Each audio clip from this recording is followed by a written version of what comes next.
Dear viewers, this past year has brought me many bitter disappointments. I was betrayed by my spiritual father, the one I'd hoped to serve for the rest of my life. I was betrayed by the church, cast out from the very parish where I had been since birth, where I had always been well regarded, loved, and praised. Because of the actions of Metropolitan Hilarion, I was banned from serving. I was expelled from the Moscow Theological Academy at the end of my third year, without explanation. The media betrayed me, too. After I had gathered materials with great care and effort, they were essentially stolen, and I was portrayed in the dirtiest possible light.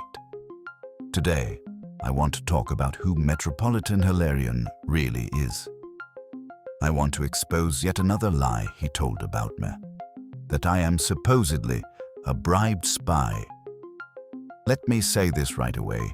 If we look carefully at the facts, they actually suggest that the bribed spy is Metropolitan Hilarion himself. So let us ask the question: does a man like Metropolitan Hilarion even need a spy to discredit him? Or does his own lifestyle and behavior discredit him far more effectively than any outside agent ever could? The church rushed to defend Metropolitan Hilarion, but it never actually denied the accusations I made. This is not a scene from some horror movie. This is the reality of the Russian Orthodox Church. And I was deeply moved by the support I received from the little flock, the true Church of Christ, those who understand what is happening. These people believed the clear and undeniable facts I presented. They supported me. They are the ones who truly love the church and understand their Christian duty. They thanked me for speaking out, because sadly, for most Russians, speaking so openly is difficult, if not impossible. And I, in turn, thank them for their support and for giving me the strength to continue this shared struggle.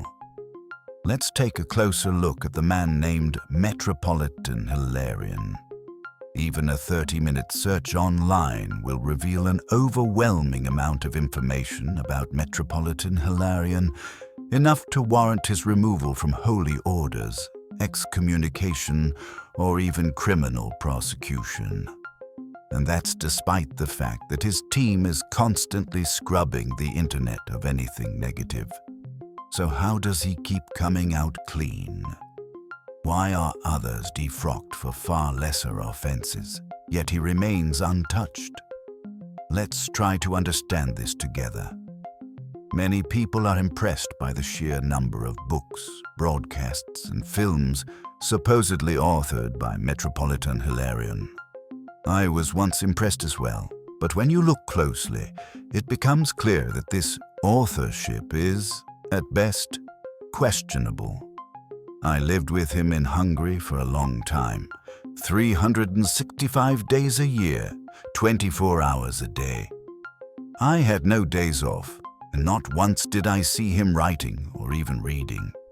Yet during that time, new books, programs, and articles were constantly being published under his name, as though he were a great teacher. But the reality: he read from a teleprompter. Someone else wrote the script. Before each appearance, he would apply powder to his face. He wasn't shy about using makeup.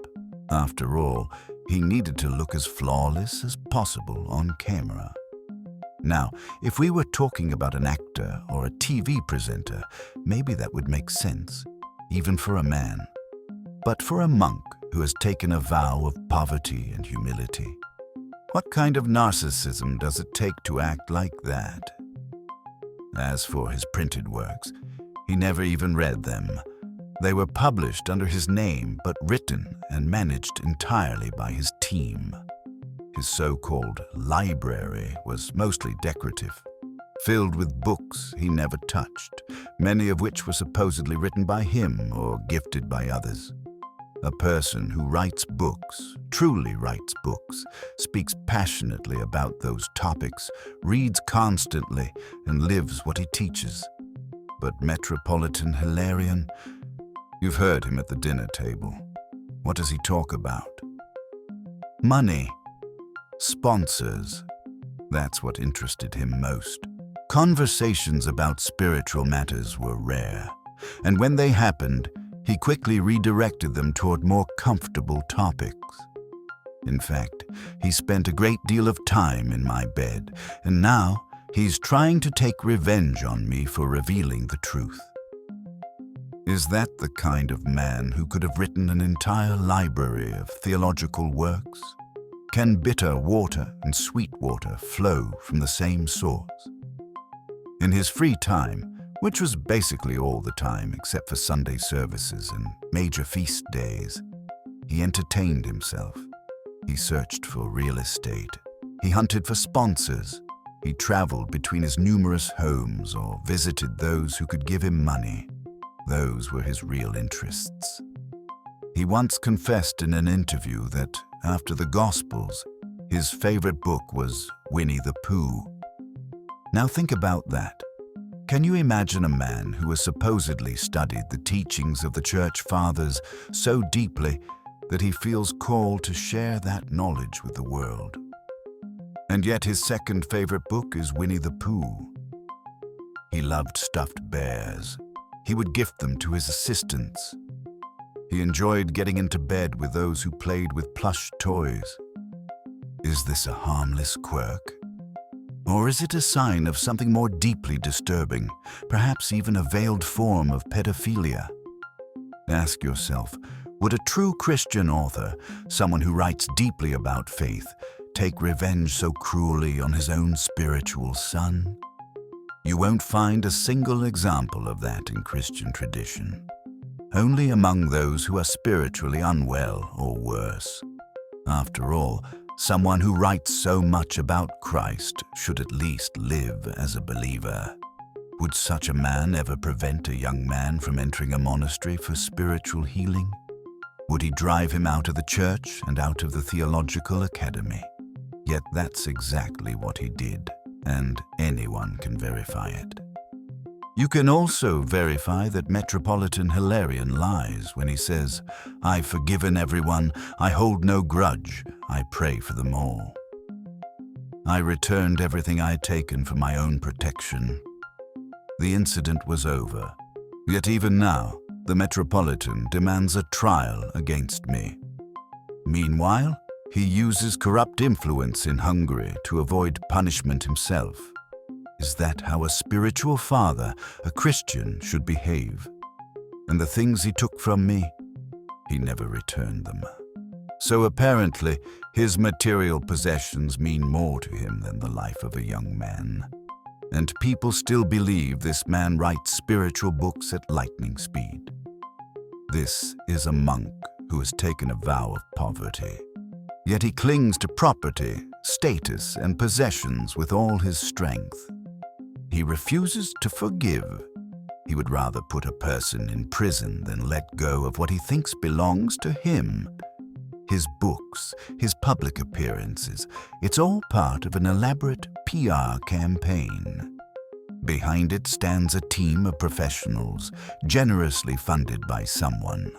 Paid bots flood the internet with positive comments. Negative ones are deleted, creating the illusion of popularity. Any reasonable person can see the truth. Even if Metropolitan Hilarion did nothing but write books all day, it would still be hard to believe he produced so much. But writing is not his only job. Far from it. Let's talk about the rest of his activities. When he served at the Church of the Icon of the Mother of God on Ordinka, he modified parts of the Nicene Creed. That alone is a grave offense. For such actions, the faithful have demanded he be removed and put on ecclesiastical trial for canonical crimes. It's possible those demands contributed to his transfer to Hungary, but the church leadership ignored it. Or perhaps they didn't. perhaps Metropolitan Hilarion, has a special status. Throughout church history, those who attempted to alter core dogmas have been condemned as heretics. Yet Metropolitan Hilarion once again walked away untouched. Search his name online and you'll find claims that he's a secret cardinal, a crypto-Catholic, a Monsignor. One quote I found says this: "There's a method in ancient warfare called the burning rats. Rats set on fire would be thrown over fortress walls to spread flames inside. Today, such burning rats are thrown over the walls of the church. But there are worse ones still. Intellectuals in purple and fine linen who corrupt the very sacraments." One of the most vivid examples, the quote continues, is Metropolitan Hilarion. He is likely the most polished, promoted, and untouchable figure in the Moscow Patriarchate today. The stakes in the battle to undermine Russian Orthodoxy are high, and the legend of Metropolitan Hilarion, the agent, must be protected at all costs. Teams work constantly to wipe clean the biography of this so-called talented secret cardinal, known by the name Hilarion Alfeyev Dashevsky.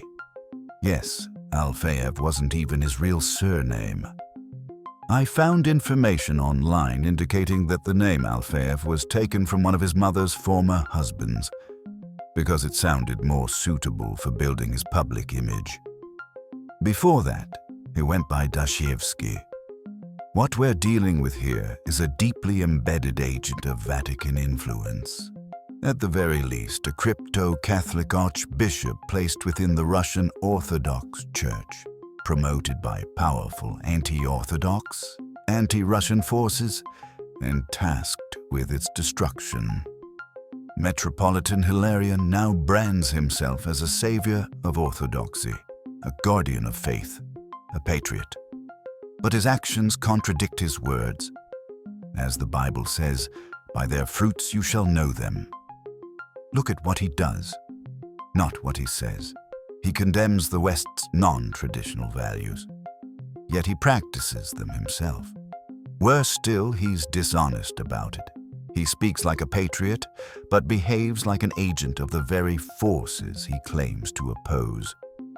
He once used national television, Russia 24, to promote sex education in schools, to attack the late Father Dmitry Smirnov, to support a gender-feminist, anti-family bill on the prevention of domestic violence, and to encourage mass vaccination with a hastily developed, poorly understood vaccine. He caused scandal and division in the Diocese of Saorozh, and was expelled in disgrace. And that's only a fraction of his record. This man, who constantly seeks theological dialogue with non-Orthodox denominations, whose students conduct uncanonical services and prayers with non-Orthodox clergy, also proposed the creation of a religious United Nations, a global interfaith forum that would unite all religions under a common banner. When asked about it, Metropolitan Hilarion said, "This is the right initiative. There's currently no global organization that unites all religious communities." In other words, he aspired to become the one who would bring all religions together to a single, compromised, lowest common denominator. I first learned about the so-called Jesus Portal after meeting Metropolitan Hilarion. The name struck me as strange. Perhaps it strikes you that way too. The Society of Jesus is the Jesuit order, and a portal is a doorway. Could this be the doorway through which Jesuit ideas enter the Russian Orthodox Church? The portal hosts content that attracts superficial believers, but it's important to look beyond the polished facade. Enemies of Russia are especially eager to place gatekeepers within the church. Their task is to intercept sincere seekers of truth and quietly guide them away from it, while convincing them they're being led toward orthodoxy. That's how such people operate. They preach lies under the appearance of truth, injecting souls with ideas utterly alien to the Orthodox faith. And Metropolitan Hilarion is one of them. He has grown accustomed to speaking lies. And now, I want to share just a few examples of that. When Metropolitan Hilarion met with the Pope in Hungary, he hoped the meeting would remain secret. But the Pope himself announced it to the press, forcing Hilarion to invent excuses on the spot. Their conversation was one-on-one and lasted over 20 minutes. Hilarion later claimed that he spoke to the Pope about life in his Hungarian parish. But the Pope, in contrast, stated clearly, "We didn't talk about Little Red Riding Hood." In other words, their meeting covered serious matters. Not parish life, and certainly not fairy tales. My own story also reveals the Metropolitan's dishonesty. After I returned to Japan, Hilarion sent me letters of repentance, begging for my forgiveness. He offered to pay me for my silence. He wrote about how he had even contemplated suicide and described in detail the ways he had thought of doing it. He even offered money to my mother. I never responded, not once. But when his attempt at a secret deal failed, he accused both me and my mother of blackmail. He had no proof, only his word. So his claims never held up in court. Despite that, he continues to repeat the same lies in public. I've taken him to court for this, among other things. He also stated that the videos showing his sexual misconduct were manipulated, containing signs of video editing. But let's be clear, a downloaded copy from the internet cannot be used to assess authenticity. For proper forensic analysis, you need the original. Editing is not the same as forgery. Sometimes it just means cutting or converting files. But by twisting this technicality and counting on the audience's lack of expertise, he tried to present the videos as fake. However, the best proof of the video's authenticity is the fact that a criminal case was opened against Metropolitan Hilarion by the Hungarian police based on this very footage.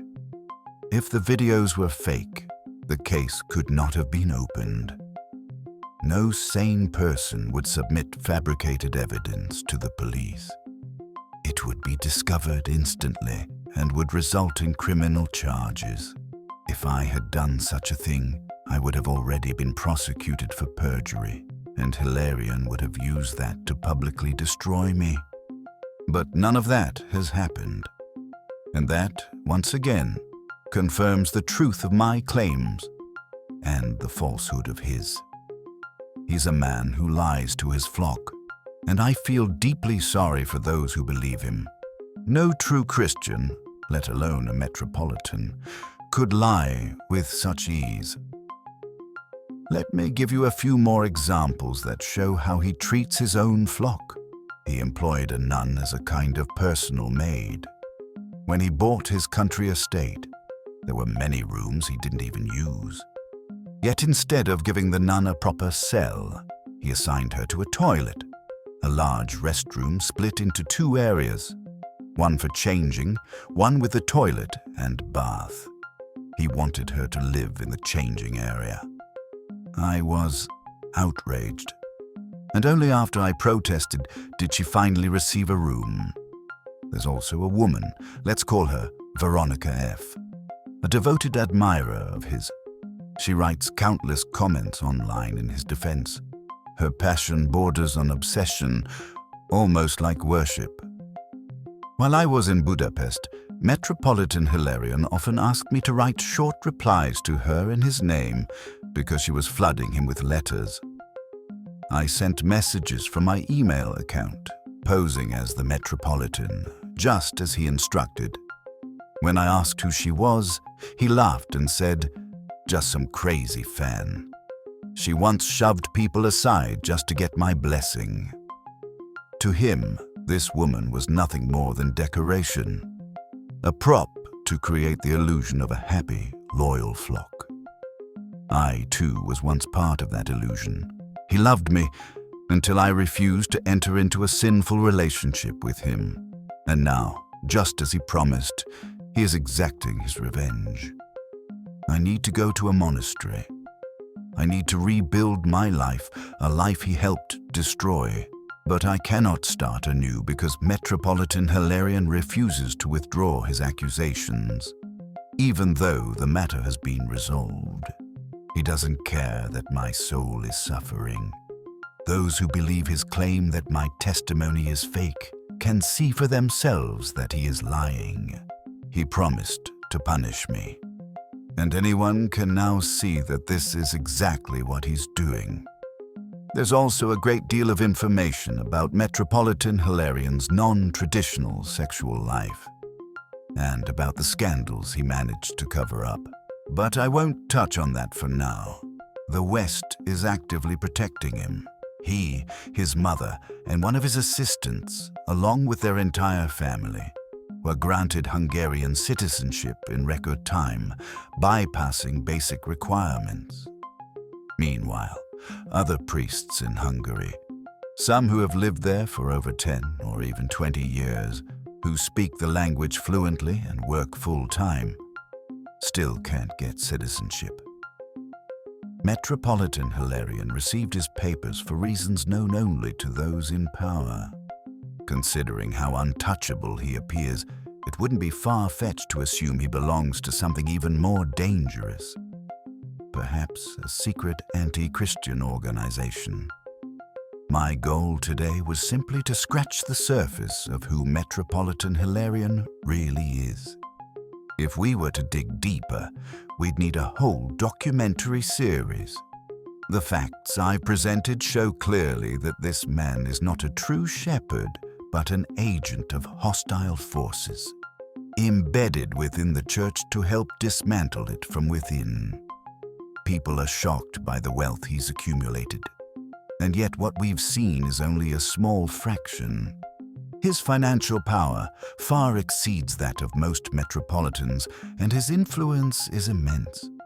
He committed acts of sexual misconduct in front of cameras, and now serves in a beautiful, well-funded church in Europe.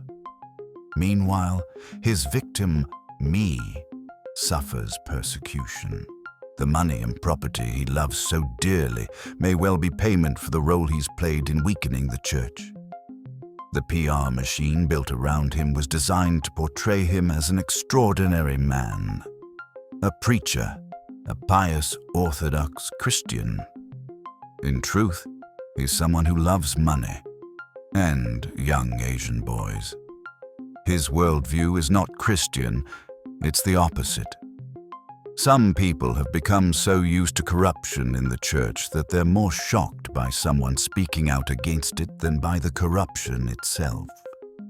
They're like people who live in a filthy house, and instead of being bothered by the filth, they become angry at the one who tries to clean it.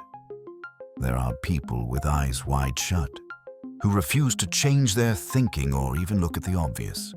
But thankfully, there are still enough sane, thoughtful people who can see through the Metropolitan's lies. Those who are destroying our church don't fear God, but they do fear people. They fear exposure. Some journalists have portrayed Hilarion's transfer to Karlovy Vary as the end of my story. But this is not the end. This is only the beginning of the second chapter, because there are multiple criminal cases pending against Metropolitan Hilarion, and his new appointment could still be revoked if people like you take action. For example, you can write to the Czech embassy and let them know who is now serving in their country. It's likely the Czech government has no idea that Metropolitan Hilarion is under investigation for several crimes, including sexual harassment. While the Russian Orthodox Church may not care, perhaps the Czech people will. We must act together. We may not be able to change the church from within, but we can speak out loudly and clearly. That is our strength, and with that strength, we can achieve much. We need to support one another and stand together. It's tragic that those who understand the state of the church remain isolated, scattered. Let us try to begin uniting. I believe hostile forces will try to stand in our way. I sometimes respond to comments and post additional content on my Telegram channel. There's a lot of interesting information there. The link is in the description. If you'd like this video to reach as many people as possible, please subscribe to the channel, leave a like, and share it with others. You can find all my social media links in the profile. If you'd like to get in touch with me, don't hesitate. Feel free to write. Thank you for watching, and see you soon in the next video.